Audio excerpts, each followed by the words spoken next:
Dog barks wildly at festival. Cop uncovers plot and is shocked by what she sees. Let me know in the comments where you're watching from. It's always awesome to see how far our stories are reaching. Among the festival crowd, dressed in a sharp tactical uniform, Officer Sarah Bennett moved with purpose.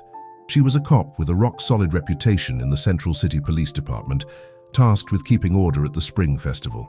At her side was her most loyal partner, Shadow, a German shepherd with sleek black fur and piercing eyes, a member of the canine unit.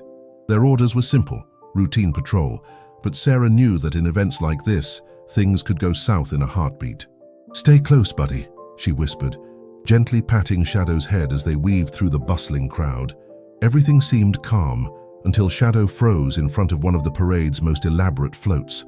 The float, decked out with giant metal flowers and dancing mechanical butterflies, belonged to the prestigious Hawthorne Foundation, known for its charity work across the city. But Shadow wasn't impressed.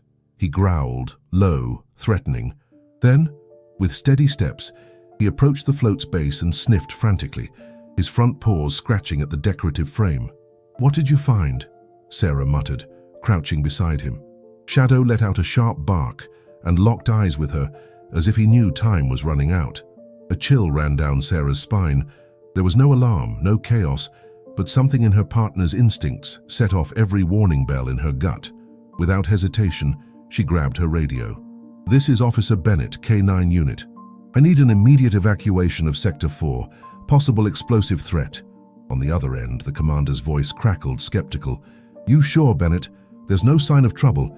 You're disrupting a national event. I trust my dog more than your sensors. Clear the area now." She didn't wait for a reply. Drawing her sidearm, she started shouting orders. Nearby officers snapped into action, pulling up barriers, redirecting civilians, and securing the perimeter. The crowd, confused, shuffled away, murmuring nervously with unanswered questions. Minutes later, the bomb squad rolled in. What they found made everyone's blood run cold. Hidden inside the float's metal core, tangled among wires and animatronic gears, was a sophisticated device, small but deadly, a remotely triggered explosive tucked into the decorations like it was part of the design. If it had gone off, the damage would have been catastrophic. That night, as news channels buzzed about the heroic K9 unit, Sarah sat in the dim light of her office, staring at a frozen image of the float on her monitor. A figure appeared at her door. "Officer Bennett," said a thin man in a grey suit, his face sharp and his voice cold. He flashed a badge from the Federal Intelligence Agency. "I'm Michael Carter, representing the Hawthorne Foundation. What you did today was reckless, costly for them, and for you." "What I did was save lives, Mr. Carter. Public relations doesn't care about lives, it cares about damage. This investigation is no longer your jurisdiction. And if I don't back off," Carter gave an icy smile, "then you'll face the consequences, alone." Sarah closed the file on her computer, stood slowly and looked at Shadow lying alert at her feet. She ran her hand firmly over his head. "I've never been alone." Her mind was made up. Even if it cost her badge, the truth wouldn't stay buried. It would be tracked, exposed, fought. Sarah Bennett hadn't slept in 2 days. The official reports were sealed. The float was quietly removed, the bomb's existence downplayed in the press as a harmless device of unclear origin. But she knew what she'd seen. More importantly, she knew what she'd felt. Shadow, loyal as ever, stayed by her side. Though headquarters had pulled her authorization to continue the investigation, Sarah wasn't stopping, not after finding evidence of a carefully planned attack. Her first move was to trace the float's funding. With help from a contact in the city records office, a forensic analyst named Jessica Harper, she learned the float wasn't built by the Hawthorne Foundation directly. It came from a shell company, Carter and Brooks Creations, a so-called art firm based on the edge of the industrial district. That company popped up 3 years ago. No prior history, no other cultural events. "They only work with Hawthorne," Jessica said, pointing at her screen. Sarah frowned. "What about the money?" "That's the weird part. The funds come through a Swiss account, varying amounts, always cash." Sarah leaned closer to the screen. An international link, an art front, murky funds. The pattern was clear. Something darker lurked beneath the Foundation's shiny surface. That night, Sarah made a risky call. She'd pose as a businesswoman interested in partnering with the Hawthorne Foundation. Pretending to represent a European investment group called Aurora Investments, she contacted the foundation's philanthropy department using a faint Boston accent she'd picked up from her childhood in New England. "My name's Eleanor Clark. I represent Aurora Investments. I'm interested in funding high-impact social projects, but first, I need to meet you in person." The response was quick.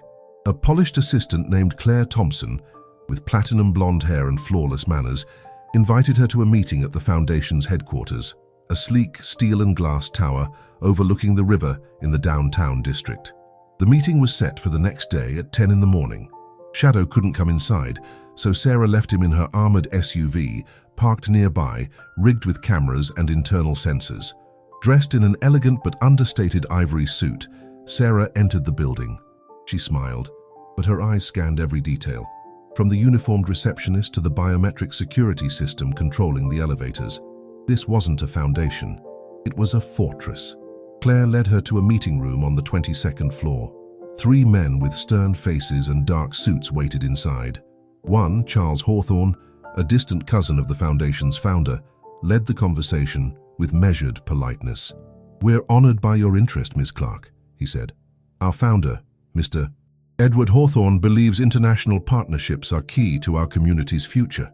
I'm sure we share that vision, but before I invest, I need to see your projects up close. I trust what I see more than what I'm told." The men exchanged glances. Charles nodded slowly. "We'll grant limited access to some files, under strict confidentiality, of course." Hours later, Sarah sat in a temporary office, pretending to study inflated budgets and doctored charts. Meanwhile, she copied hidden files onto a flash drive disguised as a fountain pen. Then she found something that made her breath catch, an encrypted document labeled Operation Rebirth. She didn't have time to dig deeper. A security guard knocked. "Ms. Clark, Mr. Hawthorne wants to see you personally." "Sure," she replied with a steady smile, though adrenaline burned through her veins. Just as she stood, her phone buzzed 3 times. A silent alert. Shadow had picked up suspicious movement around the SUV, and as if fate was playing a cruel joke, a security guard burst in, gun drawn. "Step away from the files, now!" Sarah spun, knocking over a chair for cover. The guard's shot shattered a lamp, but before he could get closer, a small explosion echoed from the service entrance on the floor. Through smoke and broken glass came Shadow. With the ferocity of a wolf, he tackled the armed man, bringing him down with a roar that shook the walls. Sarah didn't hesitate. She grabbed her pen drive and bolted from the building in the chaos, Shadow limping slightly from a graze on his leg, but still firm at her side. That night, holed up in an old abandoned workshop, Sarah opened the encrypted file. What she saw chilled her to the core. 5 coordinates, 5 dates, a pattern of destruction, meticulously planned, and the name Hawthorne on every page. The early morning draped Central City in a heavy grey haze. In an abandoned loft in the industrial district, lit only by a portable lamp, Sarah Bennett pored over the files she'd pulled from the Hawthorne Foundation. Her face, usually steady, was tight with barely contained anger and growing frustration. Beside her, Shadow breathed heavily. A makeshift bandage wrapped around his injured leg, but he stayed silent, never whining. On her laptop screen, the coordinates from the Operation Rebirth file pinpointed 5 key spots in the city: the water treatment plant, the government's telecom hub, the Metro Transit Logistics Center, a central reserve bank, and a power grid station. Each was a critical pillar of the city's infrastructure. The dates tied to each location matched public holidays, times when people would be distracted by celebrations, not looking for threats. "These aren't random attacks," Sarah muttered.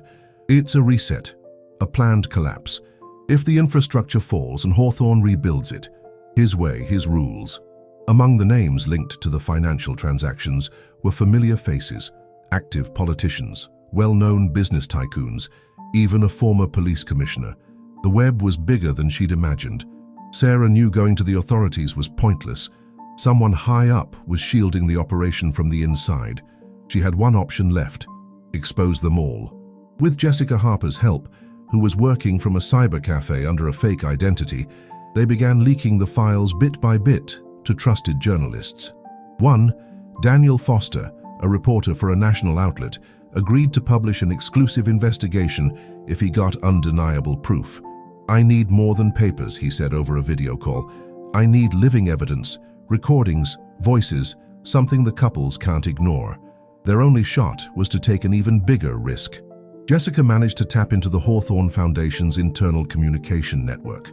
All their strategic meetings were stored on encrypted local servers, hidden in a building disguised as a cultural center. The Meridian Gallery, an elegant structure in the downtown district supposedly dedicated to modern art. Sarah prepared to infiltrate it. This time, no disguises. She'd go in as herself, a woman ready to tear down an empire. The night she chose coincided with a private gala hosted by the foundation, attended by the city's elite. Sarah arrived in a simple black dress, her hair tied back in a tight bun, her eyes calm but fierce, like someone who'd walked through hell and come out stronger. Amid champagne flutes and fake smiles, she spotted a side door leading to the gallery's lower level. Slipping through a narrow hallway, she reached a heavily locked server room. She had to improvise. Using a homemade thermal charge Jessica had taught her to build, she melted the lock in minutes. As she downloaded the data, footsteps echoed. Voices. She hid in the shadows, holding her breath. Two men entered. One was Edward Hawthorne himself, tall, with neatly combed gray hair and eyes cold as a blade. "Phase 1 failed because of that damn dog," he said with contempt, "but it doesn't matter. The explosives are already in place. When the lights go out, they'll call us saviors." Sarah recorded it all with her hidden camera. Her heart pounded like a war drum. When the men left, she finished the download and escaped through a service stairwell. But when she reached her SUV, her worst fear hit her. Shadow was gone. The vehicle had been pried open. A handwritten note waited on the driver's seat. "If you want your dog alive, don't publish anything. Let's talk. Face to face. E.H." Sarah's world stopped. This wasn't just a fight for justice anymore. It was personal. The night felt like a bottomless pit. In the motel room where Sarah Bennett was hiding, the walls seemed to close in like an invisible trap. The air was heavy. Shadow was gone. His absence hurt, like an open wound that wouldn't stop bleeding. Sarah held the note in her hands, trembling with suppressed rage. The handwriting was elegant, almost smug. Edward Hawthorne hadn't just shown his face in the recordings. He was now taunting her directly, like she was another pawn in his twisted game. "He thought he could break me," Sarah whispered, her eyes wet but resolute. The next morning, with the files already in Daniel Foster's hands and an encrypted copy sent to Jessica Harper as a backup, Sarah decided to go to the meeting. The note didn't specify a location, but a smaller slip of paper included GPS coordinates. They led to an abandoned industrial zone on the north side of Central City, the rusted remains of an oil refinery shut down over 20 years ago. Dressed in tactical gear, armed and with a hidden camera in her jacket's clasp, Sarah drove to the site, her heart burning. When she arrived, the silence was deafening. Corroded metal towers loomed like skeletons against the cloudy sky. She moved through a corridor of old tanks and rusted structures until she saw him. Edward Hawthorne, flanked by 3 armed men, stood by a crumbling administrative office. Behind him, tied to a grate, was Shadow. Wounded, panting, but his eyes lit up when he saw her. "I knew you'd come," Hawthorne said, his smile as venomous as a snake's. "Let him go."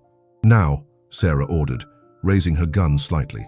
Hawthorne raised a hand, and one of the guards loosened the leash holding Shadow, though not fully freeing him. "You're a brave woman, officer, but you're in the wrong place at the wrong time. You have no idea what you're up against. I know exactly what I'm facing, and I'm not shutting up." "Why all this for a dog?" he asked, sneering. "Because he saved me more times than you can count. Because while you play with people's lives, he risked his to protect them." One of the men moved suspiciously. Sarah fired. The bullet grazed his arm, and chaos erupted. Gunfire. Shouts. The metallic clang of bullets hitting rusted walls. Shadow, despite his injury, seized the moment. He lunged at one of the attackers, knocking him down with brutal force. Sarah ran to him, cutting him free. "Run!" she yelled, but Shadow refused to leave her. He stayed by her side, limping, teeth bared, guarding every inch. The next few minutes were hell. Sarah and Shadow fought their way through the structure, climbing stairs, ducking for cover, until they reached the refinery's old control room. There they found the final truth. The detonation system for the explosives was hidden in that room, and the timer was already counting down. 5 minutes, Sarah said, reading the digital panel.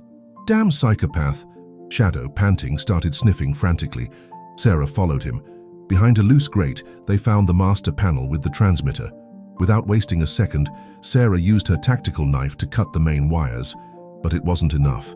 Edward Hawthorne appeared behind them, armed, ready to end it all. "You won't stop me," he said, aiming straight at Sarah.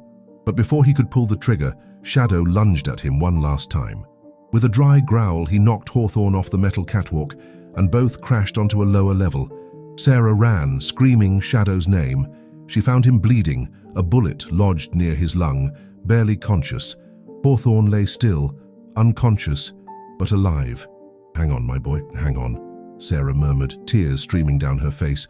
With superhuman effort, she carried Shadow to the car, speeding to one of the few underground vets who owed old favors to the police. The surgery was long, painful, uncertain. Sarah waited in the room, her hands stained with blood, her face buried in them. For hours, everything hung in the balance. The lights in the small, makeshift operating room flickered like dying stars. The place smelled of alcohol, sweat, and blood. Shadow lay on the metal table, his fur matted with dark red, breathing faintly, as Dr. Robert Klein, a grey-haired veterinarian with calloused hands and years of experience, removed bullet fragments near the dog's lung. "If he moves 1 more millimeter," Klein muttered, his voice tight, his glasses fogged from his own breath. Sarah stood by the door, gripping the wooden frame like she might collapse. Her jacket was still crusted with dried blood, her eyes dry from crying. There was no room left for tears, only for hope. "Is he breathing? Is he holding on?" she asked for the 10th time. "He's fighting, but I can't promise anything," Klein replied, eyes fixed on the wound. Hours passed. The old wall clock struck 3 in the morning when the vet finally peeled off his blood-soaked gloves and approached Sarah. "He made it through surgery, but he's very weak. The next few days will decide everything. If he's got the will to live, he'll pull through." Sarah dropped to her knees, silent. Then she walked to the table and stroked Shadow's muzzle, now asleep, with an improvised oxygen tube and bandages across his chest. "You came back for me. Now it's my turn to stay with you." Over the next few days, Sarah practically lived at the hidden clinic. Jessica brought food, medicine, clean blankets. Daniel Foster, working anonymously, started releasing pieces of the story through online portals, sparking a firestorm in public opinion. The media didn't take long to jump in. Leaked documents triggered protests, calls for resignations, and a federal investigation into Hawthorne and his allies. Sarah Bennett's name began circulating as an underground hero, though the authorities still refused to officially acknowledge her. The story hit its peak when Daniel released the recording of Edward Hawthorne himself talking about the attacks. His voice was unmistakable. At the military hospital where Hawthorne was recovering under guard, cameras swarmed him. Reporters thrust microphones like spears. "Do you deny the allegations?" one asked. "It's all a ridiculous fabrication. A personal vendetta by a deranged woman and her trained dog," he replied coldly. But by then, no one bought his innocence. The evidence was overwhelming. 3 days later, in the clinic, Shadow opened his eyes for the first time since surgery. Sarah was asleep in a chair, clutching a blanket. Feeling his slight movement, she jolted awake. "Shadow," she whispered, voice breaking. The dog, though weak, gave a faint wag of his tail. It was like the universe handed her soul back. Sarah leaned down, carefully hugged him, and cried silently against his neck. "You did it. You did it, champ." Shadow's recovery was slow, but miraculous. Though his mobility was limited, the vets confirmed he could live a full life, just not as a service dog. His days of fighting were over, but his role as a symbol was just beginning. 3 months later, the air in Central City felt different. It wasn't the tense, fear-soaked atmosphere of a city gripped by corruption anymore. Things had changed, not completely, but enough for people to walk a little taller, their eyes less clouded by distrust. In City Hall, decorated with white flags and simple floral arrangements, a ceremony took place that few thought possible: the official honoring of Officer Sarah Bennett and her canine partner, Shadow. In the main hall, journalists, international representatives, and members of the new city council watched in silence as the interim mayor, a young, stern-faced woman named Emily Carter, took the podium. "Today, we don't just honor 2 heroes," she began, her voice firm. "We recognize the courage of truth against power, loyalty against fear, and humanity against unchecked ambition. Sarah stepped onto the stage in her dress uniform, crisp and understated. Her hair was pulled back, her expression calm but intense. Shadow, wearing a special harness with a faint scar visible on his side, walked beside her, his steps proud and his gaze sharp. Though retired from active duty, his spirit burned as bright as ever. The room stood as they reached the center of the stage. Emily Carter pinned a gold medal on Sarah's chest, then hung a smaller one, specially designed, around Shadow's neck. Cameras flashed, capturing the moment. Some in the audience couldn't hold back tears. "On behalf of this nation," the mayor continued, "we thank you for reminding us that true protectors don't always wear fancy suits or hide behind desks. Sometimes they bear scars. Sometimes they walk on 4 legs, but they always walk with honor." After the ceremony, as guests mingled in the back garden, Sarah stepped away from the crowd, Shadow at her side. Jessica Harper approached with a glass of wine and a tired smile. "You know what's ironic?" Jessica said. "If it wasn't for that dog, no one would have listened to you." "That's why he sleeps in my bed now," Sarah replied with a soft grin. Daniel Foster joined them, his usual leather notebook tucked under his arm. "The story's gone global," he said, "but the ending's perfect." "Ending?" Sarah said, glancing at Shadow, who settled under a chair like he could finally rest. "This is just the start." The days that followed were filled with interviews, tributes, and school visits. Shadow became a national icon. Social media buzzed with daily photos of him resting, recovering, posing with kids. Sarah, meanwhile, turned down offers for high-ranking positions. She didn't want an office, she wanted the streets. One quiet morning, away from the media noise, Sarah signed an important document, Shadow's official adoption papers. It was symbolic. He'd been hers in spirit long before. She took him to the countryside outside Central City. No leash, no uniform, just the two of them under an open sky. "You're not just my partner, Shadow. You're my family." And in that moment, as the wind rustled the grass and the sun touched their scars, the story closed its cycle not with a gunshot, but with a sigh of peace. A damp, eerily quiet dawn blanketed Central City when the call came. Sarah Bennett was asleep in her modest apartment, Shadow curled up at her feet. She no longer wore a uniform or answered to any precinct, but her instincts were still razor-sharp. The voice on the line was low, tense, almost trembling. "Officer Bennett, it's urgent. Things didn't end like we thought." It was Jessica Harper. Sarah sat up instantly, her reflexes honed by years under fire. Shadow, sensing her movement, lifted his head, alert as ever. "Talk straight, Jessica. What's going on?" Edward Hawthorne was moved to a high-security medical facility last night. Supposed heart attack, but he vanished en route. The ambulance was found empty outside Riverside. The paramedics, dead. Executed. Sarah went silent. A thick, cold silence, like a promise she didn't want to hear. "That's impossible. I saw him fall. I saw him broken. He wasn't alone, Sarah. Someone got him out. This wasn't an escape. It was a planned operation, which means his network wasn't dismantled. It was just dormant." Shadow let out a soft growl, as if he too felt the calm had shattered. Sarah stood, dressed quickly, and tucked her old badge into her jacket's inner pocket. She didn't need permission to act. Not anymore. Justice didn't rest, and neither would she. Hours later, in an old manor house in a forgotten neighborhood, a secret meeting took place. Jessica was there along with an unexpected face, Federal Agent James Sullivan. A tall man with a murky gaze and a questionable past, he'd sworn to redeem himself after Hawthorne's fall by helping clean the system from within. "They're regrouping," Sullivan said, spreading aerial photos and maps across a worn oak table. "They didn't just rescue Hawthorne, they're reactivating contacts in Eastern Europe and the Baltics, finances, weapons, fake IDs. Seems they had a protocol. If he went down, someone else would take over." Sarah studied the images.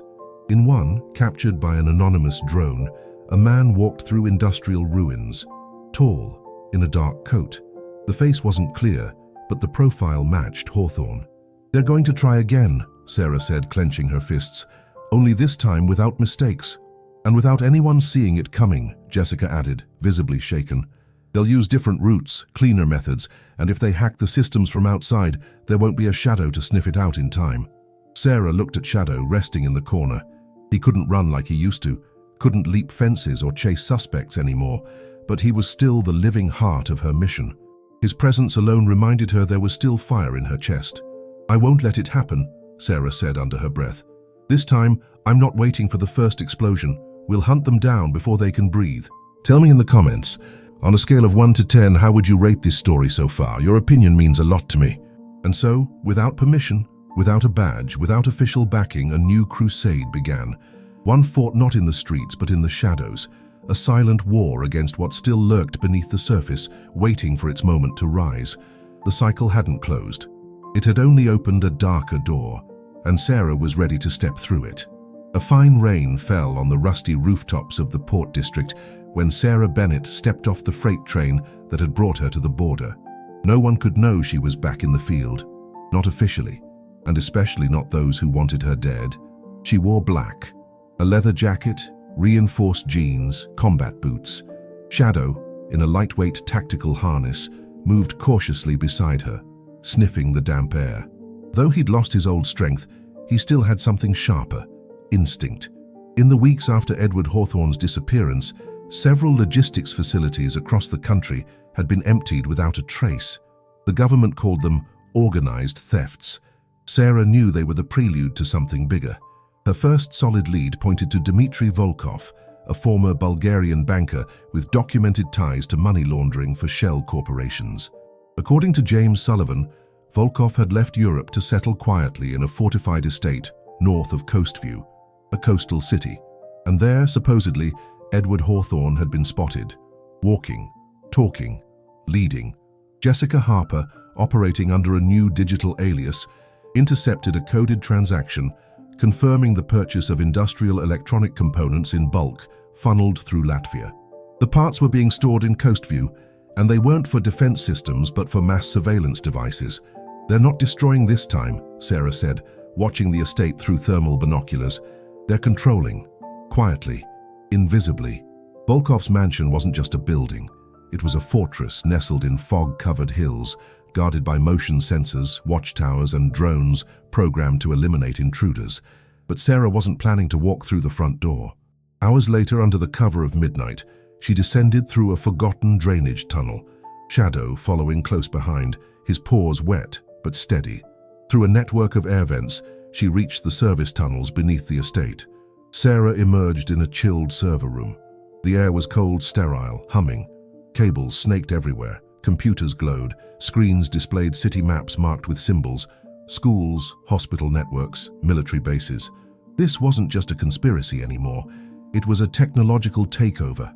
Shadow growled. They weren't alone. Sarah turned and saw a figure step from the shadows. Michael Carter, the same agent who, months ago, had ordered her to drop the investigation. Now, his mask was off, military gear, pistol at his hip, a snake's smile. "I thought you were smarter, Bennett," he said. "You could have lived quietly, but you chose to be a martyr." "I'm not a martyr. I'm the warning," Sarah replied, raising her gun with steady hands. They fired at the same time. Carter's shot grazed her shoulder, tearing her jacket. Sarah's hit his leg, and he collapsed with a sharp cry. Shadow, fast as lightning, pounced before Carter could raise his weapon again. "Where's Hawthorne?" Sarah demanded, pressing her gun's barrel to his forehead. "There's no Hawthorne anymore. There's something bigger," Carter laughed, spitting blood. He was just the start. Before he could say more, a piercing alarm blared through the compound. They'd been detected. Sarah plugged a USB drive into the main server, triggering an automatic file copy. The system flashed red lights. The process would take minutes. "Shadow, let's go," she shouted, grabbing her gear. The duo fled through a side corridor as emergency lights blinked and armed men rushed toward them. On their way out, Sarah planted improvised explosive charges along the tunnel, designed to collapse the main access once they were clear. Outside, she hit the detonator. The roar was deafening. The ground shook beneath their feet. Part of the hill caved in. The mansion burned. But Sarah didn't smile, not yet. Not until she knew it was over. 6 months later, Central City breathed freely again. Coordinated operations between international agencies, sparked by the evidence Sarah Bennett collected, had dismantled the last financial network tied to Edward Hawthorne's secret infrastructure. His name no longer made headlines. His face had faded from the news, and his legacy, a rotten blend of philanthropy and manipulation, was slowly erased from public memory. Edward Hawthorne was never found alive. After the destruction of the Coastview mansion, only charred remains and inconclusive DNA fragments were recovered. Officially, he was declared dead, but deep down, Sarah knew men like him sometimes didn't die. They just vanished. Michael Carter survived the ambush, but was sentenced to life in prison after a televised international trial. In his final testimony, he tried to pin the blame on Sarah, calling her a paranoid fanatic and dangerous, but his words drowned under overwhelming evidence and the public's silent judgment. Jessica Harper, after years in the shadows, was officially hired as a senior cybersecurity consultant for Interpol. Her identity was restored, and for the first time in a decade, she could sign a document with her real name. Daniel Foster published the book that changed his career, Loyal Shadows: The Story of Sarah and Shadow. It became an international bestseller, translated into over 20 languages. Its pages told with intensity and tenderness the lone fight of a woman and her dog against an invisible empire. Sarah turned down all offers to give speeches, lead agencies, or head departments. She bought a small house on the outskirts of Oak Ridge, among low mountains and quiet forests. There she woke early every day to walk with Shadow along dirt trails. He no longer ran, but he walked with dignity, like an old warrior who knew his mission was done. At the entrance to her house, by the porch, she put up a hand-carved wooden sign, "Here lives a four-legged hero, and the woman who always listened to his bark before the world blew up." Sometimes neighborhood kids came to visit the famous dog. Sarah smiled, let them pet him, and shared stories that now felt like distant legends. But at night, when the world went quiet, she kept a locked drawer with all the case files, not out of paranoia, but because she knew evil always found new forms. If it ever came back, and she'd be back too. Until then, the war was over, and Shadow, her loyal companion, could finally sleep without fear. Thank you so much for sticking with this story until the end. If you enjoyed it, please give it a like and subscribe to the channel.